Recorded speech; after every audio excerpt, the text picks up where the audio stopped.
Welcome back. So last week we briefly discussed about the DRAM subsystem. So today let's have a quick recap. So basically the DRAM has a hierarchy within itself.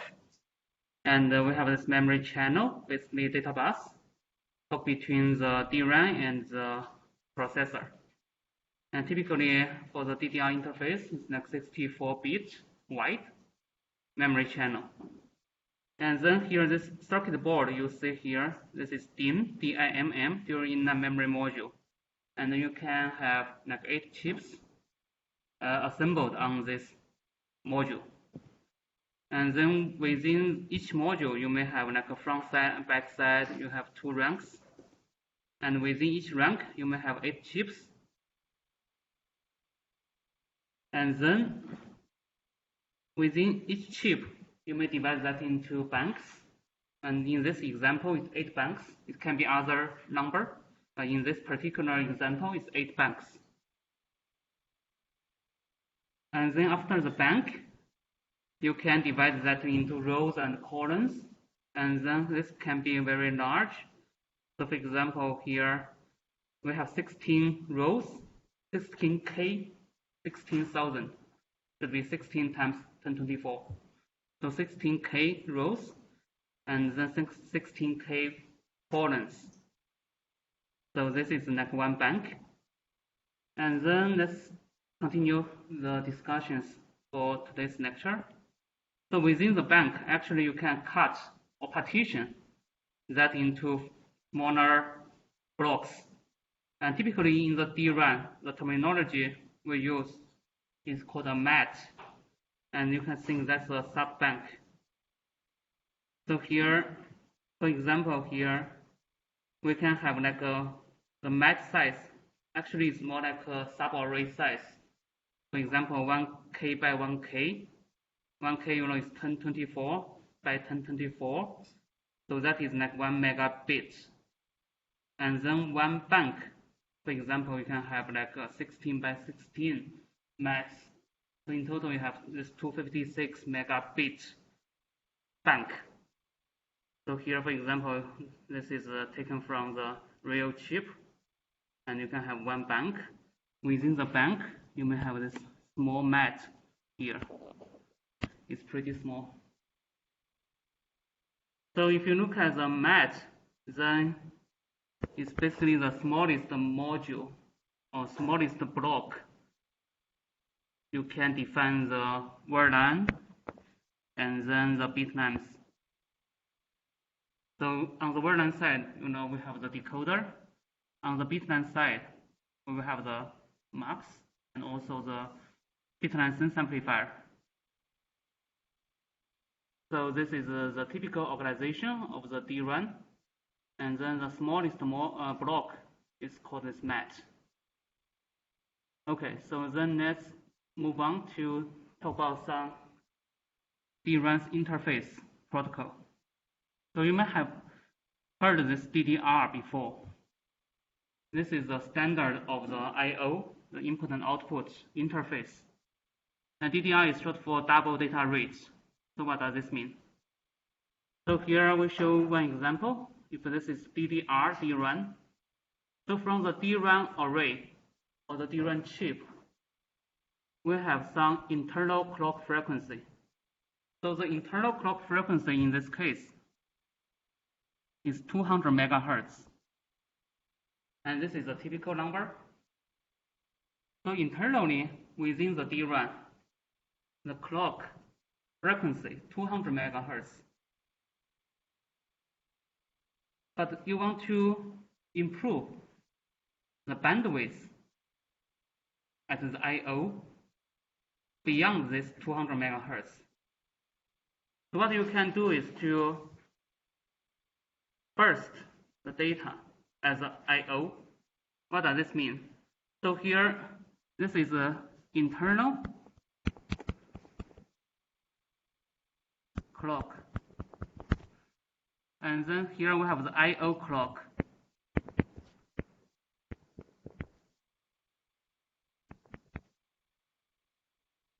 So here in this case, if it's DDR what we are going to do here at I/O is to burst out the data at both the falling edge and the rising edge. This is the falling edge. This is the rising edge. So as I/O, we are going to send the data out at both falling edge and rising edge. Equivalently, this is like you double the output throughput, right?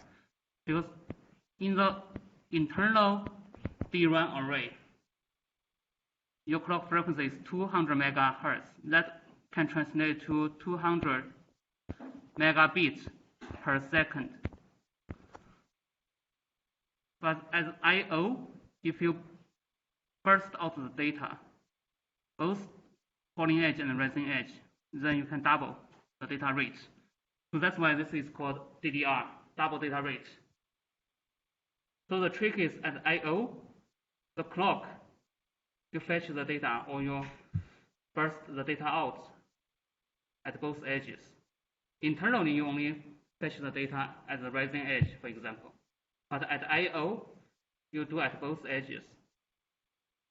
So this is DDR, and DDR was already, introduced more than 20 years ago. So then after that, there are different generations, DDR2, DDR3. So if it's DDR2 here, what we are going to do is to increase the I/O frequency.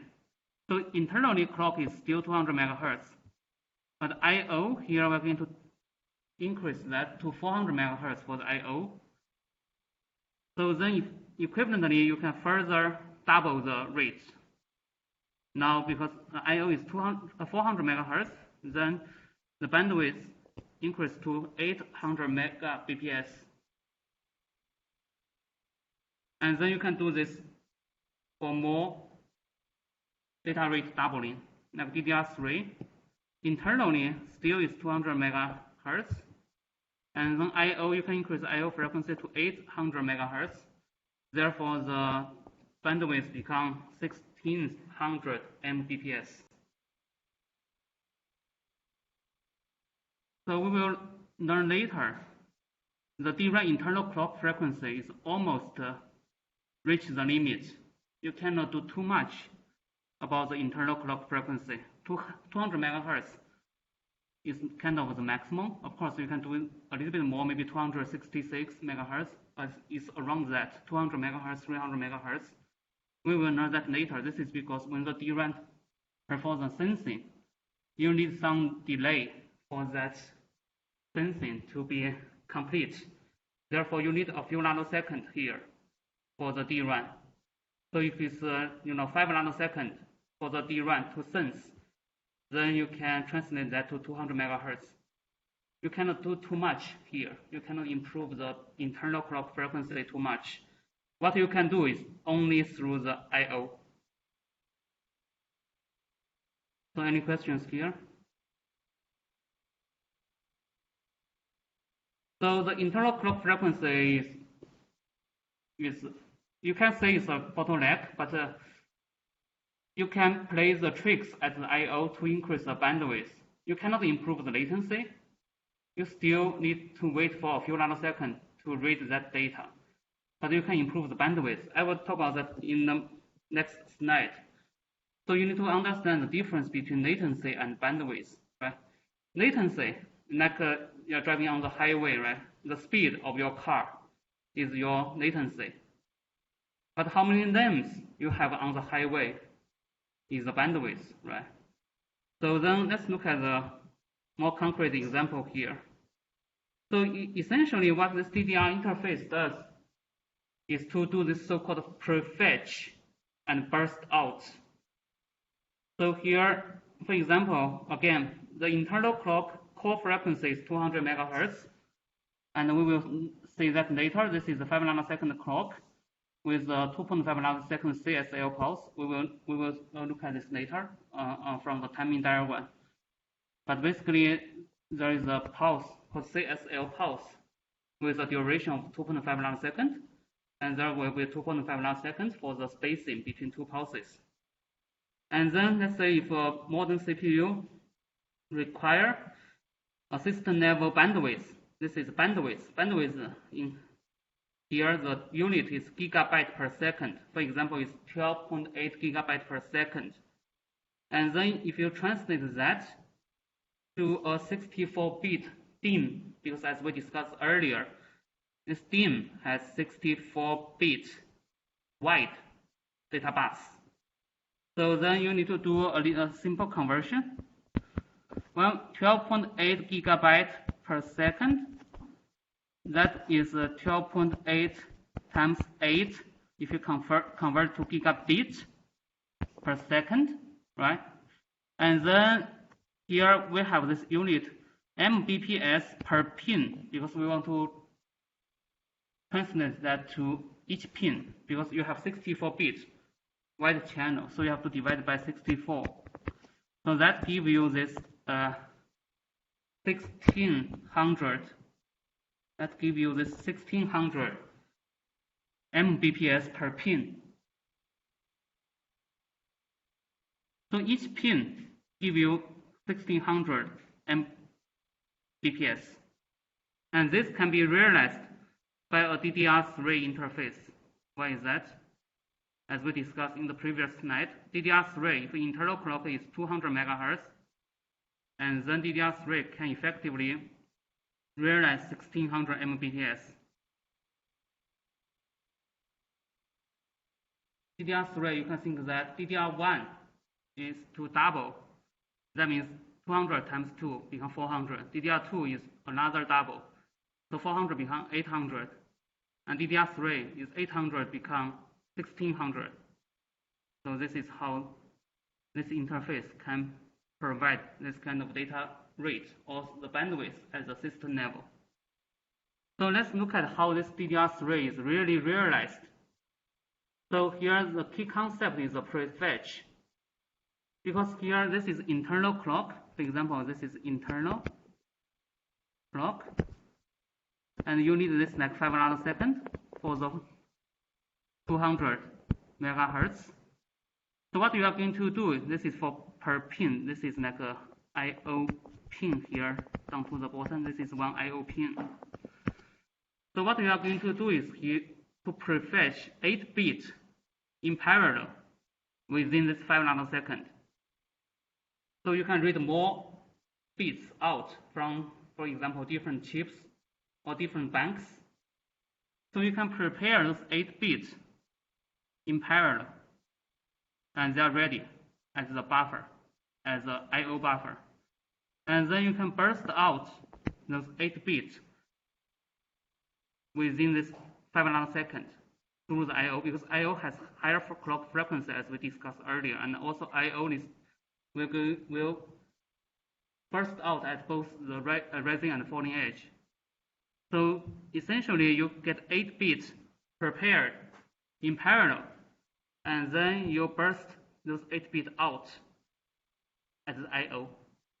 This is how you realize the DDR3 interface. Or in other words, this is from the parallel to the serial output. So here you have the basically serializer, because you have 8 bits in parallel, but you are going to seriously burst out those 8 bits as I/O. Any questions here?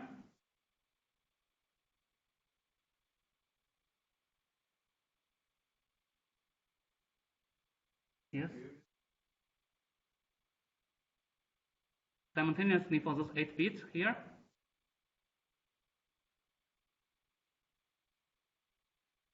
So couldn't get your question.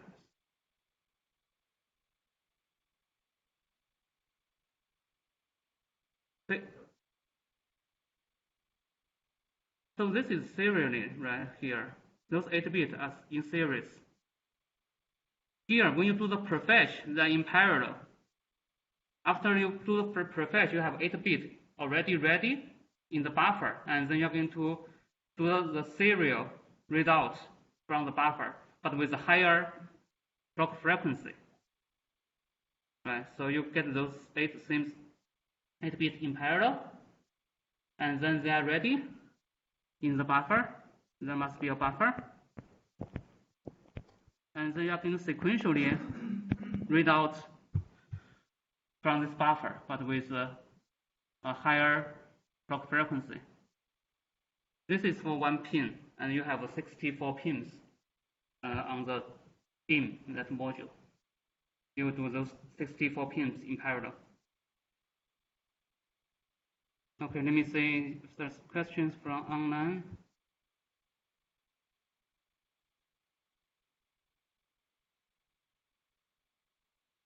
All right. So this is a DDR, and then let's look at the history of DRAM.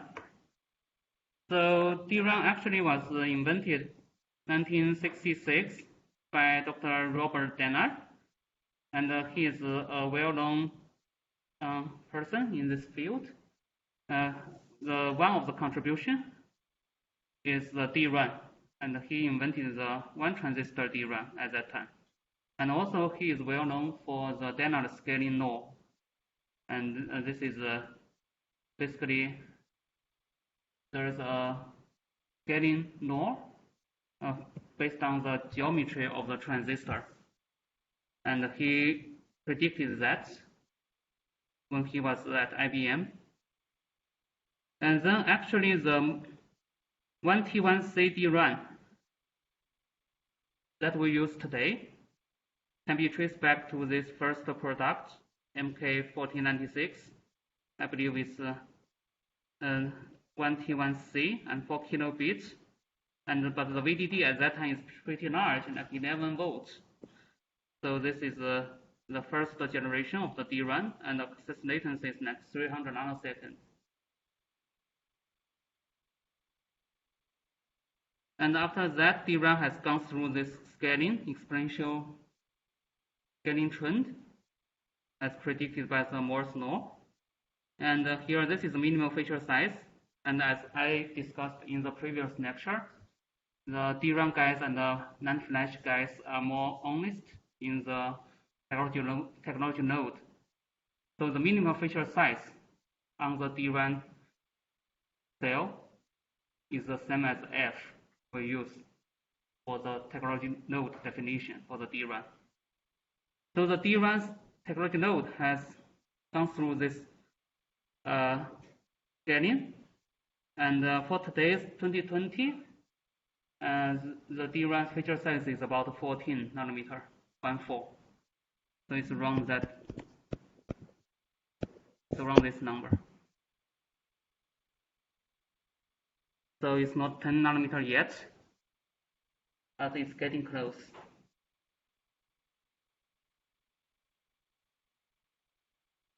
So let's look at some of the DRAM tips from the industry. I got this from the recent ISCC. So here I just want to say that there are different kinds of DRAM products for different applications. The first one is this so-called commodity DRAM. This is for your laptop or your workstation. So this is from SK Hynix, ISCC 2019. And this is kind of one of the state-of-the-art based on DDR5 protocol. We discussed DDR3 in the previous slide. But actually today, industry has already moved to DDR5, and you can imagine and how fast the I/O clock will be. Because as I said, the internal clock will not change too much. And in this example here, this has 16 gigabits in the total chip capacity, and then it realized 6.4 giga BPS per pin. Of course, you have 64 pins, then you can multiply by that for the whole DRAM DIMM. This as module bandwidth. So here there are some other informations, and the chip area here is like 76 millimeter square, And here the technology node is so-called 1Y nanometer. So I'd like to clarify this a little bit. Below 20 nanometer technology node, the industry tend to, let's say, hide their exact feature size in the product or in the brand. So what they will do is just call it 1X, 1Y, 1Z node. So that means the first generation in the below 20 nanometer is 1X, second generation is 1Y, third generation is 1Z, and the fourth generation, I believe Micron call it 1 alpha. And the 1 alpha, as I said in the previous slide, is roughly 14 nanometer. Of course, Micron didn't say it's 14 nanometer, but from the reverse engineering report, it's about 14 nanometer. And 1X, or maybe this 1Y, probably is like 17 or 18 nanometer. We don't know exactly, but it's around that. 1X probably like 19 nanometer. And different companies may have their own designs. So maybe 1X from company A will be different from 1X from company B. So here it has 32 banks. And those banks actually are organized into like a bank group. And you see those are the like DRAM cells, and those will be peripheral circuits. And of course, this is a peripheral circuits as well. So here, the commodity DRAM, the cost is optimized. So it wants low cost. So that's why it try to use large segment as much as possible. So bit long as long as possible, more long as long as possible. But those will be limited by some design considerations. For example, the bit length cannot be too long. We will know that later. The sense amp has a sense margin that we need to satisfy. And that will limit how long the bit length is. And the word length, because the RC delay, so you cannot be too long. This is limited by the row timing. So this is the commodity DRAM, and as I said, this is used in your laptop or in the PC workstation and so on. And then another class of the product is this mobile DRAM, and it has a different interface protocol. It's called low power DDR, LPDDR. And you will find this in your like smartphone, tablets, and so on.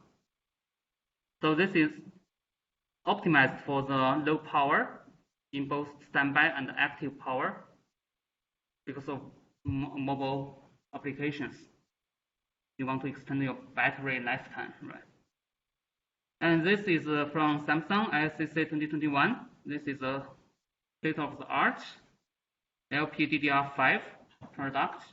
Again, this is 16 gigabit, and it realized 8 gigabit per second per pin. So depending on the supply voltage, if it's like 1.04, it can reach like 8 gigabit per second per pin. And it has 16 banks, and the chip area is like 60 millimeter square.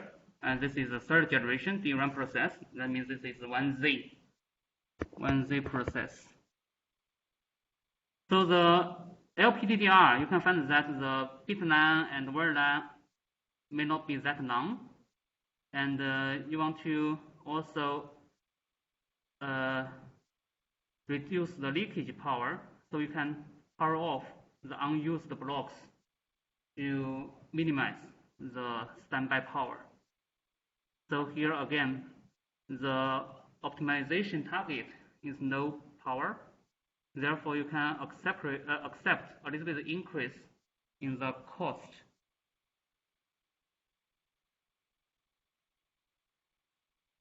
And the third class of the DRAM product is the graphics DRAM, GDDR. And this is for your gaming or for the GPU, for example. So you need high performance DRAM. And then this is GDDR products. And this example is from Micron, ISCC 2021. And this is a 8 gigabit DRAM in the 1Y nanometer process. And it has 16 banks. Here each bank is smaller, fewer blocks per bank, and short bit line, short word line, because you want the speed. You don't want the RC delay to impact the speed. So you have to make the bit lines short, word lines short. Therefore, the block size smaller. And this will introduce the overhead in the area. So the GDDR is good for performance, but the cost will be higher. But you know the gaming, right? Those fans like to pay more for the performance. Therefore, you can trade off the performance with the cost here.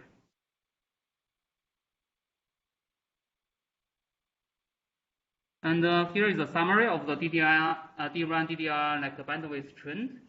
This is per pin. The bandwidth per pin, gigabit per second per pin. And here we show the different protocol and the trend for the DDR. And nowadays we have DDR5.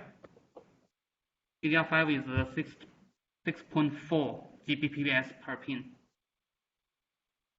And then the LPDDR can be a little higher than the DDR.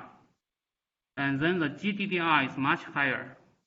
For example, GDDR6 can give you like 16 gigabit per second per pin. So this is for high performance applications. And we will talk about the HBM at the end of the DRAM section. That is a different protocol than the DDR.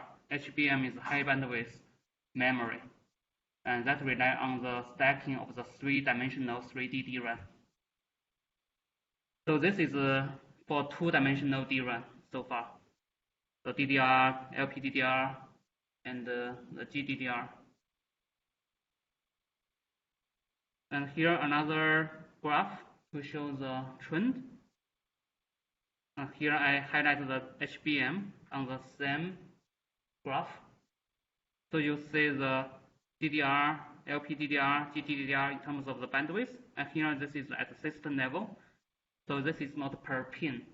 It's considered how many pins you have. For example, the DDR and LPDDR, typically on the DIMM, DIMM, you have 64 bits, as we discussed earlier. But GDDR, probably you will have only 32 bits in the data bus. And HBM, we will discuss that later. But here I want to say that it achieves much higher bandwidth at the system level. Not because it's faster, but it's because it's wider in the I/O data bus. So for the HBM, it has 1024 bits in the data bus. So it has more names. Not necessarily each name is faster, but it has more names. So that's why HBM reached the highest system level data bandwidth. So any questions here? Yes?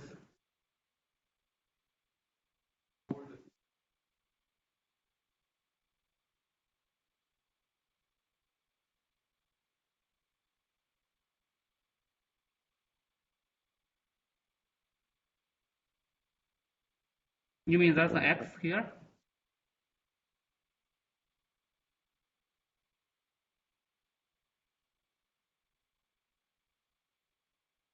GDDR4 and DDR4.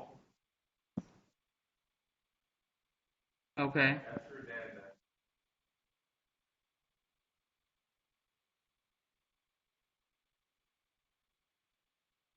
I'm not so sure this is from the JEDEC specs, but you know, the DDR4 and the GDDR4, although they are fourth generation, but they were introduced at a different time frame. So typically, you know, GDDR4 introduced earlier than DDR4. So at the same time frame, you should compare GDDR4 with like DDR3 or DDR2. Because today we have GDDR5, but already this one has GDDR6X actually, if you look at the latest spec. So the GDDR typically is like 1.5 generations earlier than the DDR product. So you should compare them at the same time frame.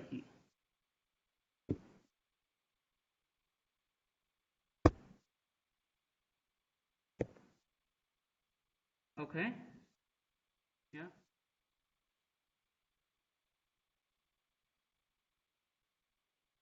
Yeah. Circuit.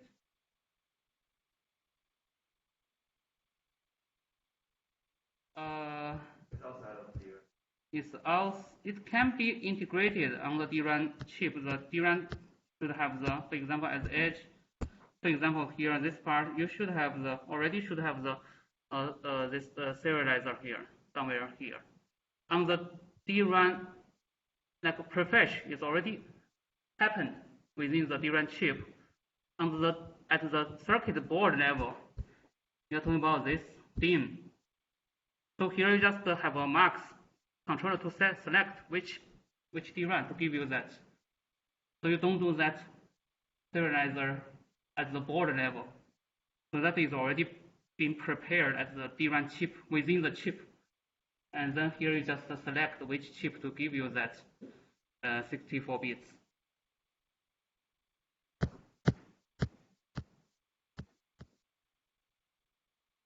Okay, so then the DRAM market share.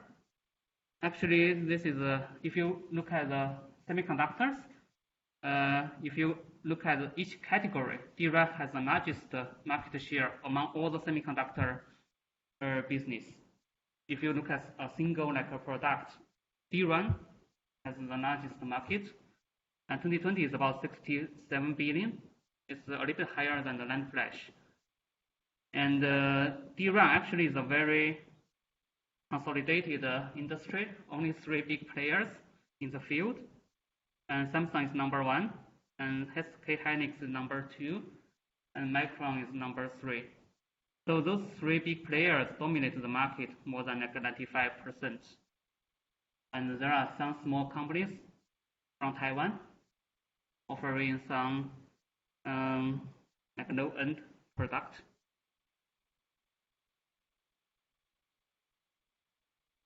All right, so then let's move on to more technical discussions on the DRAM cell operation. And you may know that DRAM is based on the 1T1C cell structure, 1 transistor, 1 capacitor. You may think that's very simple, but actually it's complicated. So let's say this is the DRAM's schematic. So from the circuit point of view, it's simple. You have 1 transistor control 1 capacitor, and this transistor's gate is controlled by the wire line, and the transistor one side, you can call it drain, depending on, you know, as I said many times, the transistor source and drain are interchangeable, right? Depending on the potential. The higher potential for NMOS, the higher potential is the drain. Lower potential is the source. So here, depending on the data you store on the DRAM, if you store 1 in the DRAM, that means that this cap will have VDD there. If the data you store is 0, then this cap will have 0 voltage here. So the source and the drain may be changed during the operation. So, but let's say one side of the access transistor is connected to the bit line, the other side is attached to the capacitor. And the capacitor's other side is attached to some common ground or common plate. So the circuit is simple is very straightforward. But in reality, if you look at the structure on the chip, so here we show some 3D cartoon. So here, where is the transistor? This is a transistor here. And actually, the channel may be something like this. We will discuss that later. So this is a transistor, and then the transistor one side is connected to the bit line. The other side is connected to the cap. So the cap here is a three-dimensional cap on top of the transistor. So this is a cap. You can think this is like something like this. Down to the bottom, you have this transistor, and that cap is something like this.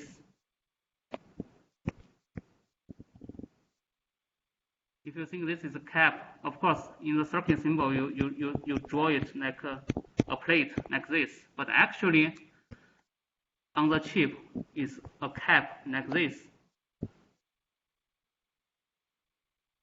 So we'll discuss later. This is to increase the capacitance, because you need the area to give you enough capacitance. You need the overlapping between the two plates in the third dimension vertically to give you sufficient capacitance.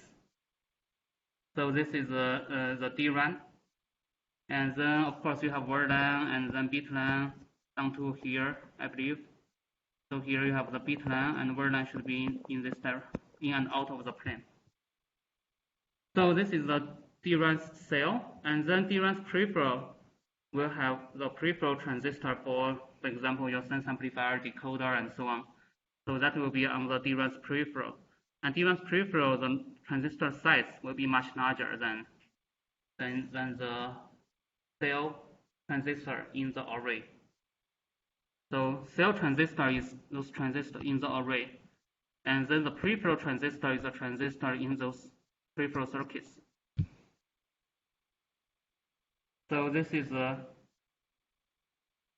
DRAM schematic.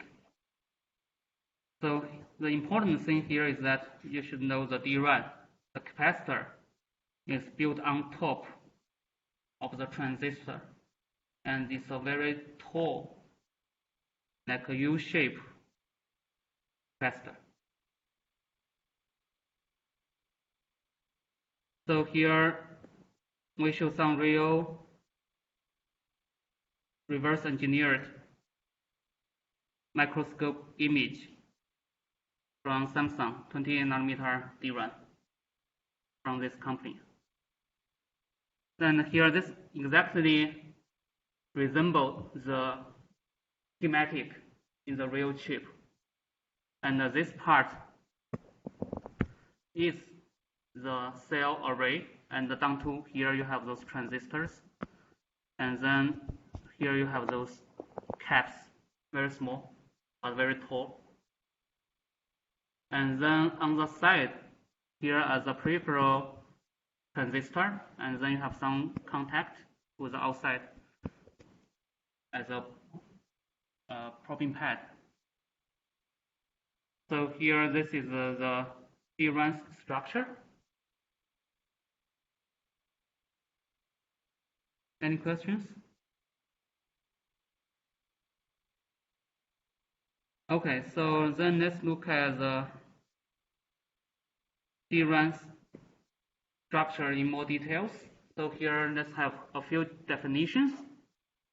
So here the DRAM cell access transistor is controlled by the word line, and then one side of the source or drain is attached to the bit line, and the other side is attached to the capacitor, one electrode. So this point is called storage node, because you store charges on this node. If you store charges, and in this case, you know the charges are electrons. So if you have electrons there, then let's say you have charges there, because electrons, you can always think positive charge is the reverse of the electrons. So let's say you have charges there, then you store one. If you don't have charge there, you store 0. And let's assume the charges are positive charges. But in reality, you know, it's just the reverse of the electrons. So then the other side of the capacitor is attached to the common plate. The other side, this side is called the common plate. And this common plate is shared between different cells. So you have a common, it's like a common source. And here we have the cross-sectional view of the DRAM cell and also the top view of the layout. And here we can have one-to-one mapping from the circuit schematic to the real layout. For example, here in this top view layout, this side is the word line and this one is the bit line. And then each is the cross point between the intersection between word line and bit line. You have the DRAM cell, and then you have the DRAM contact, which is here. And then under that, you have the transistor here. On the other side, this side must have the, or let's say you have transistor here. The other side, you have the storage node. This is the SN node. And typically in the DRAM layout, you are going to share the bit line contact between two adjacent DRAM cells. You can share that contact. Or in other words, if you want to draw this circuit schematic, what you can do is essentially is like this. You have two DRAM cap. So this word line and this is bit line, and those two cells share the same bit line contact. And you have the storage node here, storage node here. You have two cells share this bit line contact. So any questions here?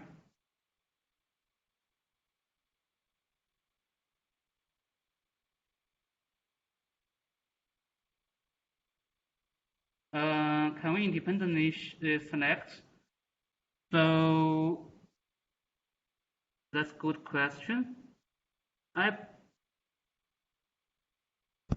think so. But here, let me see. So if you turn on this, it will be.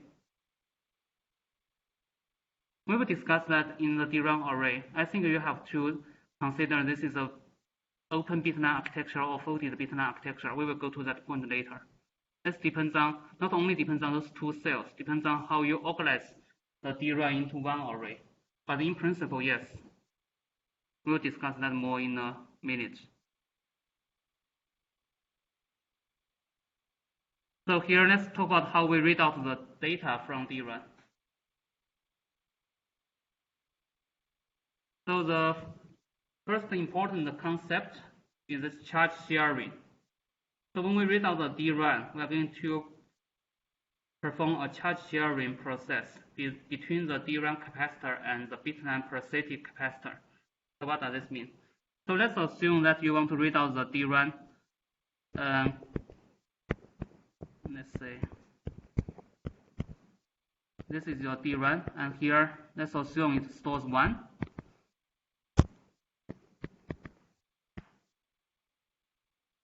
So that means this node is VDD. And then here on your bit line, you have the parasitic capacitance of the bit line, CBL. This is because bit line is a long wire, and we know between wires you have the isolation. So wire to wire, you form some parasitic capacitance. Let's assume the bit line total capacitance is CBL. And here on the DRAM cell, you have the CSN, the storage node.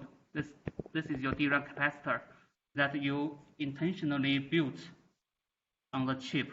That's very tall capacitor. That gives you CSN. So then what will happen is that when you read out the DRAM, we need to do pre-charge of the bit line. So here to half VDD. this is different from SRAM. SRAM, if you recall, before we read, we pre-charge bitline and bitline bar to both VDD. But in DRAM's case, we pre-charge bitline to half VDD. And now, after that, you turn on the word line. So here, because if you look at this transistor, after you turn on the word line, then current will flow this way. Why is that? Because on the storage node, you have VDD. On the bit line, you have half VDD. Then, of course, from the higher potential to the lower potential. So here, DRAMs, by the way, DRAMs, all the access transistor is NMOS. Okay, this transistor is always NMOS because we want higher current by electrons instead of holes. So here, then this is NMOS. Then the current will flow from the left to the right. So then this bitline voltage will increase by delta V because you have current charge up the bitline cap. So then the bitline voltage will increase by delta V. And this delta V becomes your sense margin. Your peripheral circuits will detect this delta V and convert that to digital 1 and 0.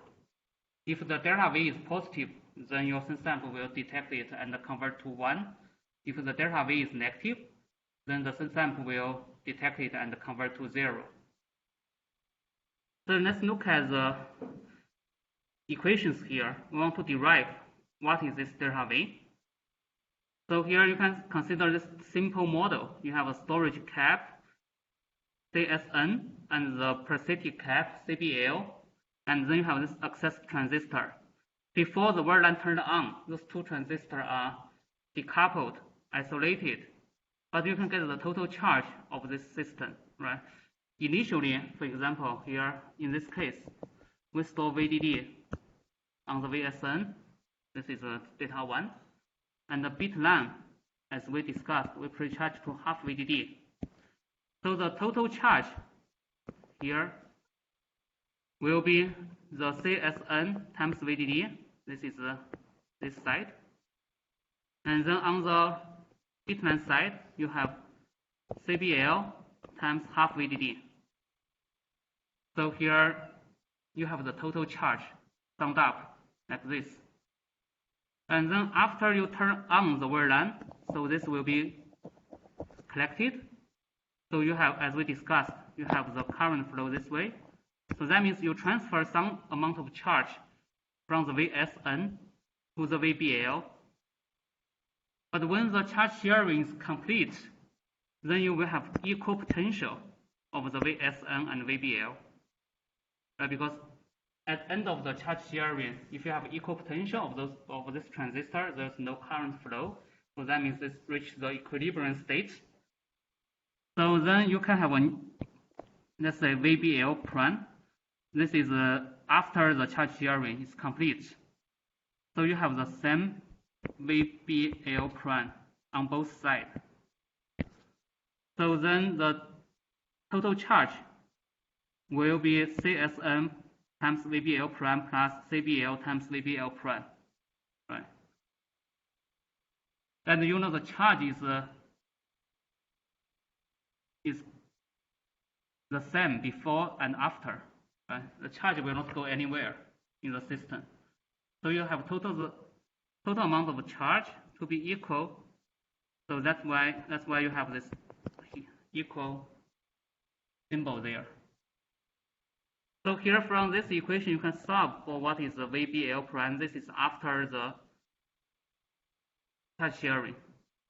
So you can solve for that, and then you can define the delta VBL as the VBL initially, or let's say VBL final, VBL prime, minus VBL initially. So this is the true signal you want to detect. So sometimes we call it VBL true. And the initial, you need some reference. So the reference initially is half VDD. So we have VBL C. C is complementary. So this one is the reference. The reference will be half VDD. So you can solve for this equation. and then you can get this delta V. I will skip the derivation, it's pretty straightforward. So basically from this equation up here, you get the VBL prime, and then you minus the reference, which is half VDD. And if you do that, you will get this equation. This is your delta V. So it's 1 over 1 plus CBL divided by CSN, and then times half VDD. So here, let's look at the timing waveform to reiterate this process. Initially, in this case, we assume VSN is VDD. This is source 1 to start with. And then we pre-charge bit 9 and bit 9 to be half VDD. So this is half VDD. And then initially the word line is 0. At this moment, the word line is turned on. And in the DRAM's case, typically word line is turned on with a higher voltage, so-called VPP. This is higher than the VDD. So the word line voltage is overdrived. This is to give you a little larger current for this touch transfer process, because DRAM cell transistor typically is not very high performance. Therefore, you have to overdrive a little bit with a little bit larger VPP here. But once you turn on this transistor, as we discussed, so charge transfer will happen, and then the storage node voltage will decay, and then on the other side, the bit line voltage will increase, and eventually those two will reach the equilibrium state. This is when the charge sharing is complete, and then this will create this delta V on the bit line. And what we calculate from this equation is this delta V.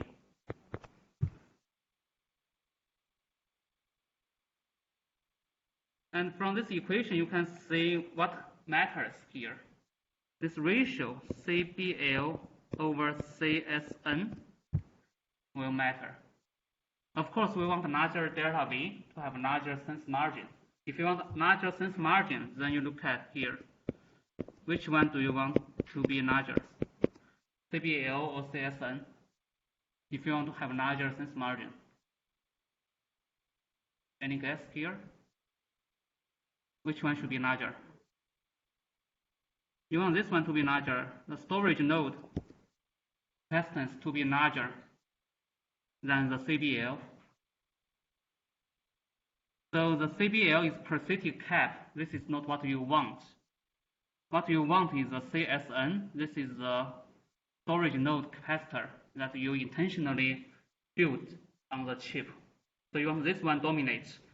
Therefore, you have therefore you have a large delta V. So any questions here? I would say this equation will be important. You probably will use that in your homework and the exam.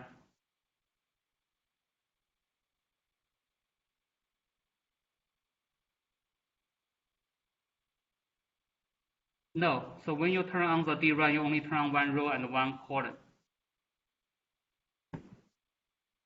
Of course, you can turn on multiple columns, so they will not interfere with each other. But on one column, you can only turn on one row.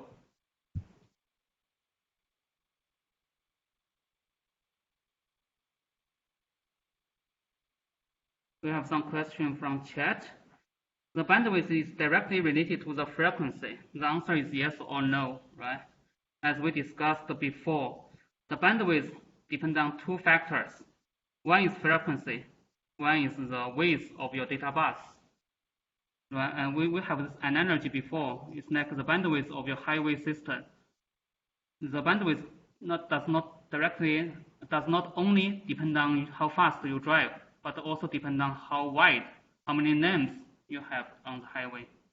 So the answer is yes or no. It actually depends on the frequency, but more importantly, depends on how wide your data bus is. Second question, could the closed approximately of the capacitor cross coupling between them? That's a very good question. Yes. So that's actually one of the challenges of scaling DRAM for today's 10 nanometer process. So you will see this coupling effect, and that is typically referred to this row hammer problem from the computer architecture point of view.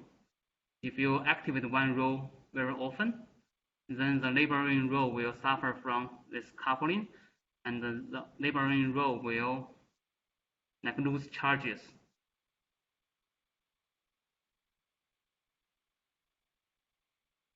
Okay, so let's go back to this DRAM touch sharing delay time.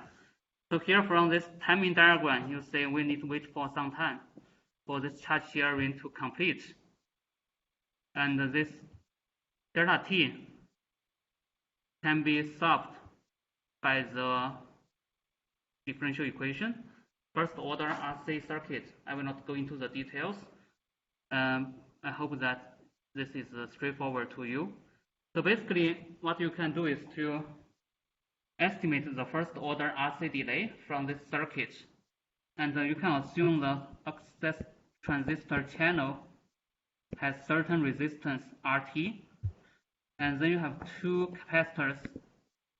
And these two capacitors are kind of in series. And then those two capacitors are in series with this resistor. Therefore, you can get the C total will be the two capacitors in series. But you know, for the capacitance in series, it's this one.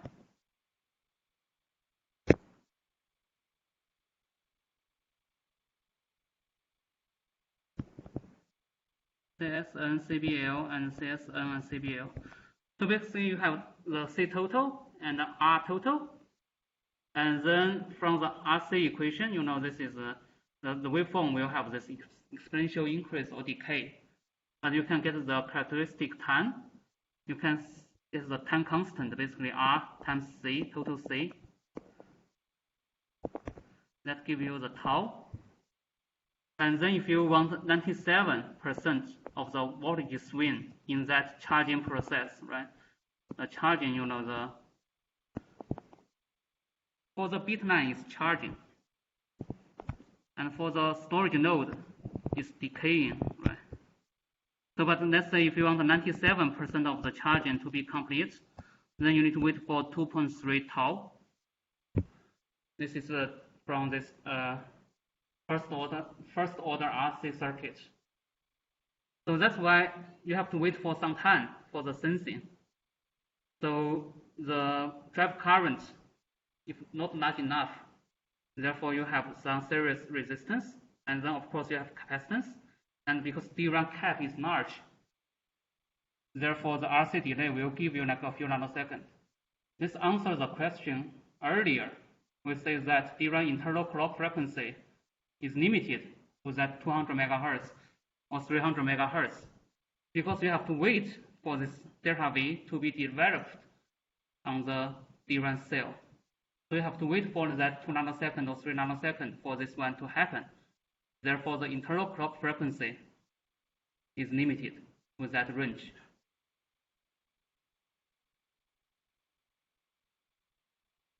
And then after the delta V is developed, then the next step is to sense it by the sense amplifier.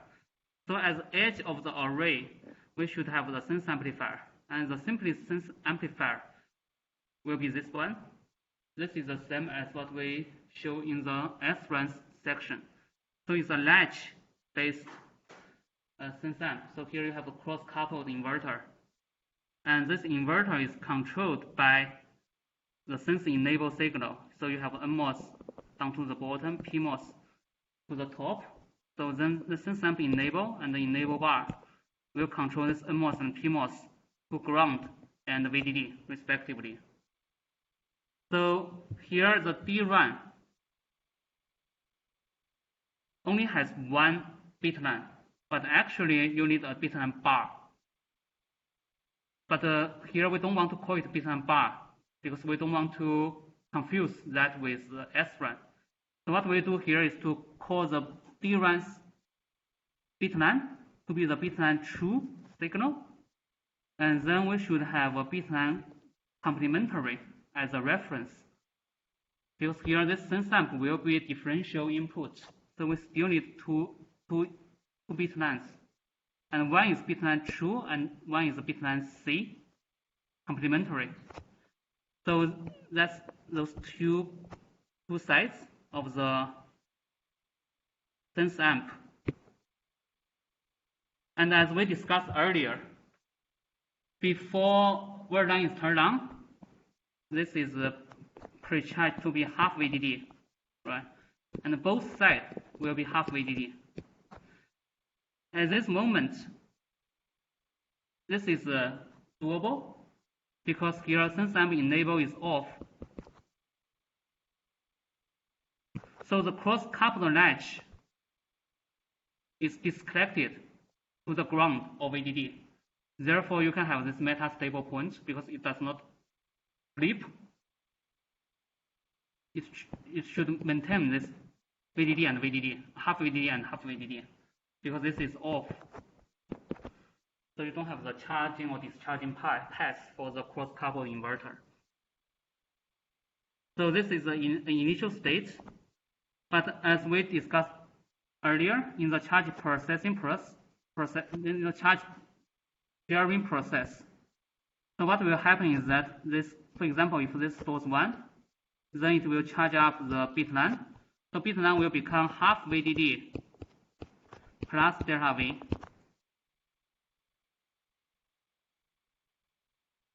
And then, if you have this delta V on this side, now you see the two nodes of the cross-coupled latch will be different.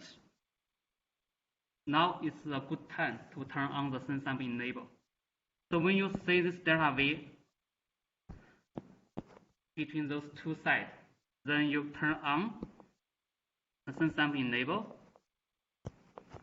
So then this latch will start working, will flip, right? Because latch, as we discussed before, you can only have two stable states. So in this case, then the latch, this side will flip to VDD. The other side will be forced to ground. It's like the metastable point of the cross butterfly curve.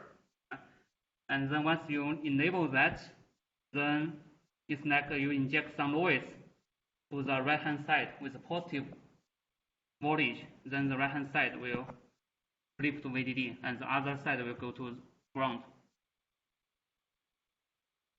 So if you look at the waveform here, then you will have that from here. You have the bitline true and bitline C. The bitline C is a reference, so it will stay at half VDD.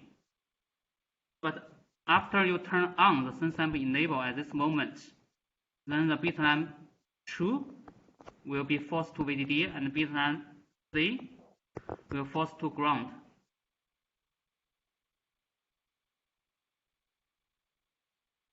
So this is the sensing. And then one more issue here is the write back. Because the DRAM readout is kind of destructive. So DRAM readout is kind of destructive. What does that mean? This means initially the DRAM storage node stores 1 VDD. And after you develop the delta V, this VDD actually decreases to this value. So this is the orange line, right? If you look at the previous waveform. So the storage node voltage already decayed to this level. And this is destructive because you don't want to change the storage node voltage after the read. You read 1, but you still want the data to be stored as 1. So you don't want to disturb the data.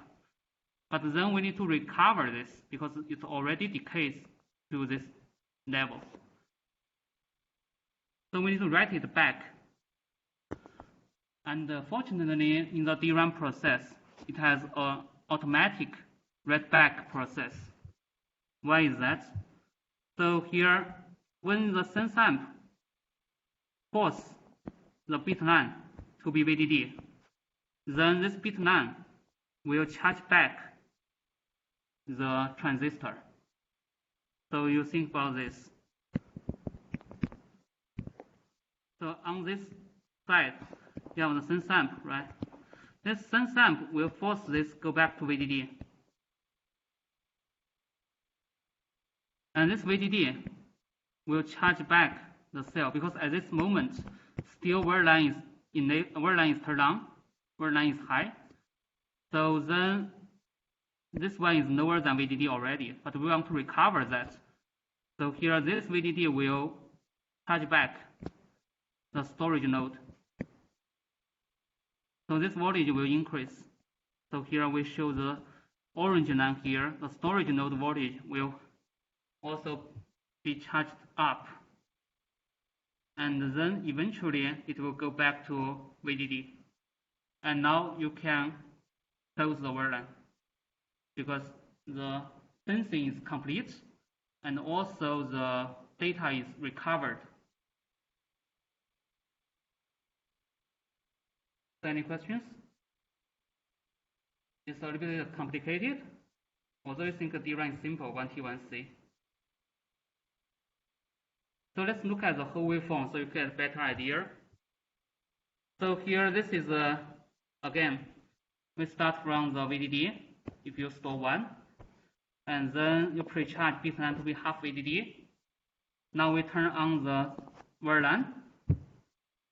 So the charge sharing will happen. So then here you create this delta V, and then the storage node voltage will decrease to this value as well. Now you turn on the sense amp enable because of the latch on the sense amp. So in this case, the bit line will be latched up, and then bit line bar, or we call it to make it. Don't confuse with the SRAM, so we call it bit line bar and bit line true and bit line complementary. So then we will split the bit line true and bit line complementary by that latch. And as the bit line go up to VDD, then the storage node will be charged back. So this is a read back process. And eventually we can recover the data because initially you start from here and finally you go back to here. And after that, then we can turn off the word line. And after word line is turned off, then we should pre-charge because the bit line true and bit line complementary already split. So this is the data you want to read out. You read out from the bit line true. So you already read out the data to your I/O, for example. You need to read out here. And after that, the readout is done. Then we close the word line, and then we pre-charge bit line bar back to half VDD. So we need to use that equalizer circuit again to make them equal potential. So this is to read 1. Of course, you can draw the waveform to read 0 by yourself. So I will not do that. But the thing is that if you read 0, you will start from somewhere here. And then when you do the charge sharing, then you will get a delta V that is negative. But it will be, let's say, symmetric along the half VDD line. And that's the reason why we want to bias or pre-charge the VDD to be half VDD. Make it in the middle, because sometimes you sense 1, sometimes you sense 0. If you want 1 and 0 have the same delta V, then you should pre-charge that to half VDD. So the only difference is that when you sense 1, the delta V will be positive. If you sense 0, then the delta V will be negative. So any questions here?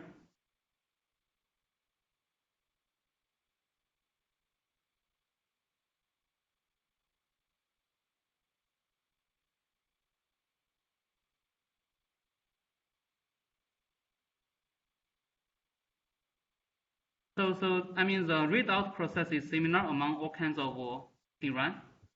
So the unused blocks, those are on the higher level, system level, to control, right? If you know you are not going to use that whole block, then you turn off the power. This is predicted by your controller, depending on your memory request from your host, like from your application, right? You need how much memory or to run this program. If you don't need that, then you can power off that. But for individual cell, no matter which DRAM we talk about, they follow the same principle here. Question?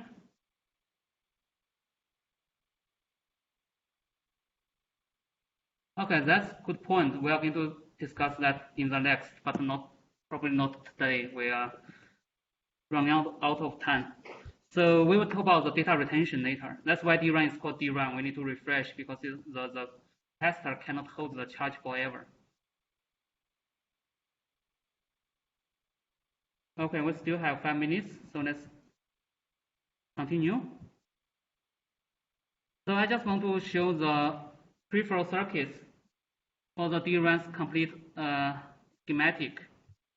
So here, this is again the sense amplifier as we showed earlier. So it's a cross-coupled latch, and then it's controlled by the NMOS to the ground and PMOS to the VDD. And then here we draw the bit line horizontally, but you know this is a bit line and bit line true and bit line complementary. So then we still need to have the equalizer circuit, because those 3 transistors will help you to pre-charge the bit line to be half VDD. After the sensing is complete, then we need to bring back both bit line true and bit line complementary to half VDD. So we can use those 3 transistors to do that. This is the same as the SRAM design. So I will not talk more about this one. And then there's another 2 transistor controlled by the CSL pulse. So this is to get the data out, in and out. So for example here, the bit line is controlled by this pass gate to this external data bus. This is controlled by the CSL. This is controlled by the CSL. So this is a collect circuit. And the CSL clock frequency is the same as the internal DRAM clock frequency as we discussed earlier, 200 MHz applied to this CSL. Because we will see later that the WL, the word line pulse, actually is longer time, like maybe 40 nanosecond, 20 to 40 nanosecond. But the CSL is like 5 nanosecond. We will show that complete waveform here. So this is a complete waveform, including the write operation. What you can do here is a little bit complicated, but then we can do it one by one. So here, if we assume the cell stores 1 to start with, and then your bit line true and bit line complementary should be half VDD, and then word line, now we turn on that. So then after turn on the word line, then we will have the charge sharing here, and then after we develop this delta V, then we turn on the sense sample enable. So here at this moment, the sense sample enable will turn on. And after that, then we will write back. So after we write back, during we write back, we can collect the data out. So here, this one is a CSL pulse. During this 2.5 nanosecond, for example, this 2.5 nanosecond, we can get the data out. Because we need to wait for the cell to recover. But at the same time, we can fetch the data out. So this CSL will get the data out. And after that, you can turn off word line if it's only read, but here we want to show the write. So you can continue. After you read, now you want to modify the data, so you write. So then for the write, you have to prepare the data from the outside. So for the DRAM, it's simple. If you want to write 1, then you are going to bias the bit line to be VDD. If you write 0, then you bias the bit line to be ground. So in this case, we have to bias the bit line like this black curve. So we have to change that from the outside, from the driver, right driver. So we change that. Then the bit line will, the internal like cell storage VSN will follow that. So here, this one will be will be written to 0 because the bit line go to 0 first, and then your VSN will go to 0. So this is VBL go to 0 first.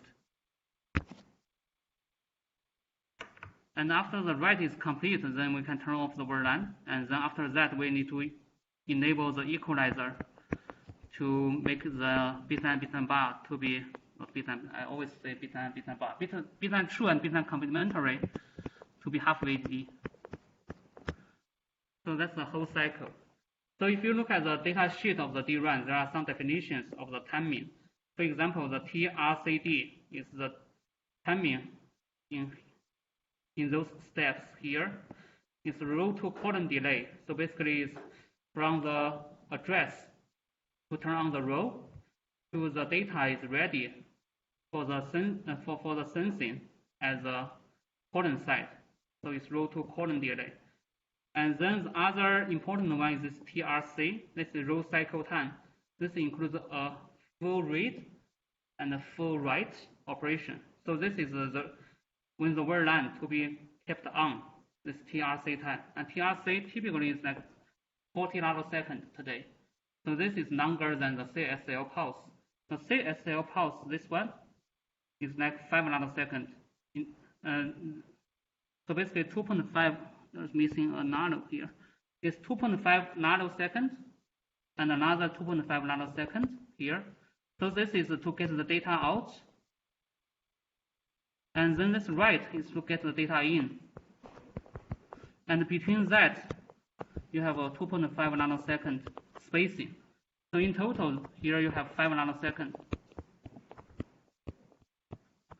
So this 5 nanosecond will translate to 200 megahertz. And this is the DRAM internal clock frequency. And that's why we have the DDR interface, as we discussed earlier, because this one you cannot do too much about that. Maybe you can increase from 200 to 300 at most. If you do very well on your parasitic cap engineering, then you can do a little bit better, but you won't get this like a 2x, 4x, 8x improvement. I think time is up, so we will stop it today. Any final questions before we stop? All right, thank you.